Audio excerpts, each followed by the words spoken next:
ढोल गवार शूद्र पशुनारी का अर्थ शंकराचार्य सदानंद सरस्वती स्वामी ढोल गवार शूद्र पशुनारी सकल ताड़ना के अधिकारी रामायण की चौपाई पर कई जगह वाद विवाद होते रहे।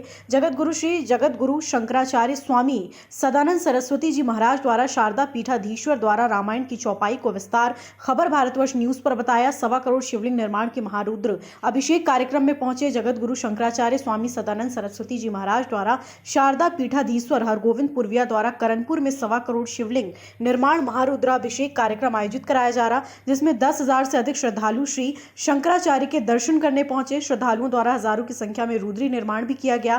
पंडित श्री सोमेश परसाई द्वारा हजारों की संख्या में उपस्थित श्रद्धालुओं के साथ महारुद्राभिषेक कराया गया। का ज्ञान नहीं है, साहित्य का ज्ञान नहीं है। वो लोग उन शब्दों के अर्थ का व्याख्यान करने लगते हैं जो उनकी अर्हता नहीं है, उनकी योग्यता नहीं है।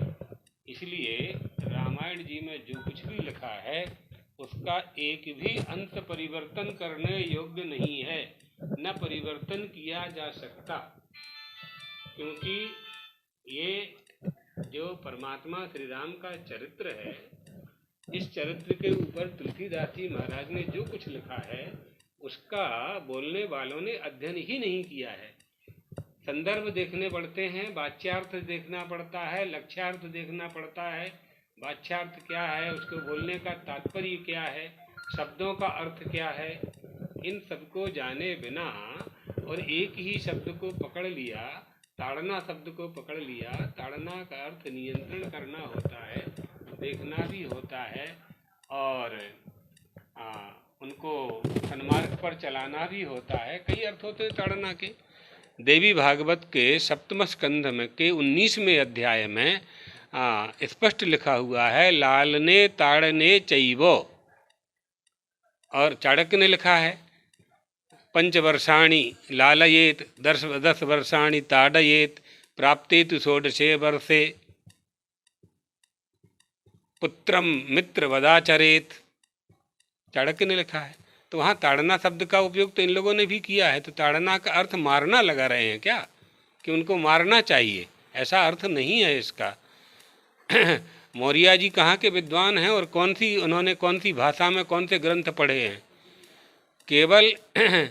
केवल एक जो किसी भी पुस्तक में लिखा हुआ है उसको मान कर के यदि आप वक्तव्य देते हैं तो आपको मूल शास्त्रों को पढ़ना पड़ेगा। उसकी चौपाई के ऊपर की चौपाई में क्या संदर्भ है, विषय वस्तु का जब प्रतिपादन होता है तो उसमें जिस शब्द का अर्थ किया जा रहा है वही अर्थ नहीं है। उसके ऊपर और उसके बाद की श्लोक, उसके बाद की चौपाइयों, उनका सबका अर्थ का संयोजन करना होता है, तब उसका तात्पर्य निकलता है, तब उसका लक्ष्यार्थ निकलता है। इसलिए अध्ययन के बिना ये सब बातें कही जा रही हैं। ये सब सनातन धर्म को कमज़ोर करने वाले लोग हैं। राजनीतिक लाभ प्राप्त करने के लिए श्री राम के विरुद्ध ऐसा बोल रहे हैं। जब वो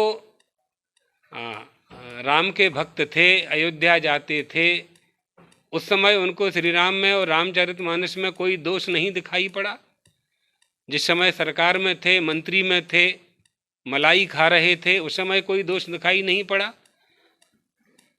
आज एक उस जहाँ वो थे वहाँ से निकल कर के, भारतीय जनता पार्टी से निकल कर के दूसरी पार्टी में आ गए, निकाल दिए गए या निकल गए, जो भी हुआ हो। राजनीतिक ज़्यादा चर्चा में हम लोग पढ़ते नहीं हैं, लेकिन भगवान श्री राम के संबंध में जब आपत्तिजनक उच्चारण करने लगे तो बोलना आवश्यक है कि उस समय तो आपको अच्छा लगता था, राम के भक्त थे आप, 5 साल तक राम के भक्त बने रहे, अब कौन सा कांटा चुभने लगा? तो निश्चित रूप से राजनीतिक लाभ लेने के लिए ही ये लोग इस तरह का षड्यंत्र करते हैं, समाज में अपना नाम प्रचारित करने के लिए, और जो राम के भक्त नहीं हैं उनके नेता बनने के लिए ये सब किया जा रहा है। कोई इनका प्रयोजन नहीं है। ये किसी का भी भला करने वाले लोग नहीं हैं, ना अपनी समाज का, ना अपनी पार्टी का, ना अपने देश में रहने जिन लोगों ने वोट दिया है उनका भी भला करने वाले लोग नहीं हैं ये। इनको केवल अपना स्वार्थ सिद्ध करना होता है। इसलिए हम तो ये चाहेंगे कि मनुष्य को विवेक के द्वारा सत्य असत्य का निर्णय करके, अगर समझ में नहीं आता है तो जो समझदार लोग हैं उनके पास बैठ करके उनकी संगति के द्वारा सत्य को समझ करके निर्णय लेना चाहिए। आपके पिता के पिता के पिता किसकी पूजा करते थे? आपकी माँ, आपके मातृपक्ष नाना नानी किसकी पूजा करते थे? वो तो राम राम राम राम करते हुए स्वर्ग चले गए। आप उन्हीं राम का विरोध कर रहे हैं। आपके कुलदेवी कौन है? कुलदेवता कौन है? रामचरितमानस में जो लिखा है उनके शब्दों का अर्थ ही नहीं जानते हैं विरोध करने वाले। ये मूल बात है। इसलिए ये सब राजनीतिक षड्यंत्र है। भारत की प्रजा को जैसे इसीलिए तो धर्मांतरण करने वालों को बल मिलता है। हमारे देश में जो धर्मांतरण हो रहा है, हमारे ही हिंदू जब नास्तिक हो जाते हैं, हमारे ही धर्म ग्रंथों को जलाने लगते हैं, उनका अर्थ का अनर्थ करने लगते हैं, तो धर्मांतरण करने वालों को बल मिलता है। हमारी इसी मतभेद, इसको मतभेद कहते हैं, आप लोग इसको फूट कहते हैं, आपस की फूट है ना, तो उसी का लाभ ये लोग उठाते हैं। इसलिए इनसे सावधान।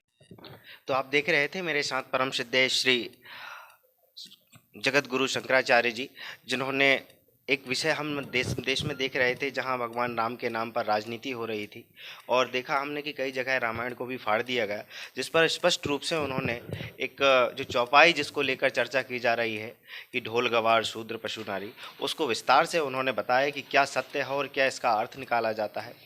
आपका बहुत बहुत धन्यवाद। हम आगे आपको पूज्य गुरु जी के विषय में और जानकारी देंगे। चूँकि अभी वे सोहागपुर में हैं और यहाँ पर हरगोविंद पुरविया जी द्वारा 1.25 करोड़ शिवलिंग निर्माण किया जा रहा है, तो यहाँ पर गुरुवर हैं, तो हम कल पुनः उनके जो अमृत वचन है वो आपको सुनाएंगे। अपने शहर, अपने प्रदेश की ताज़ा खबरों के लिए लाइक करें, शेयर करें, सब्सक्राइब करें और हाँ, बेल आइकन दबाना ना भूलें, क्योंकि खबर हमारी, फैसला जनतंत्र का।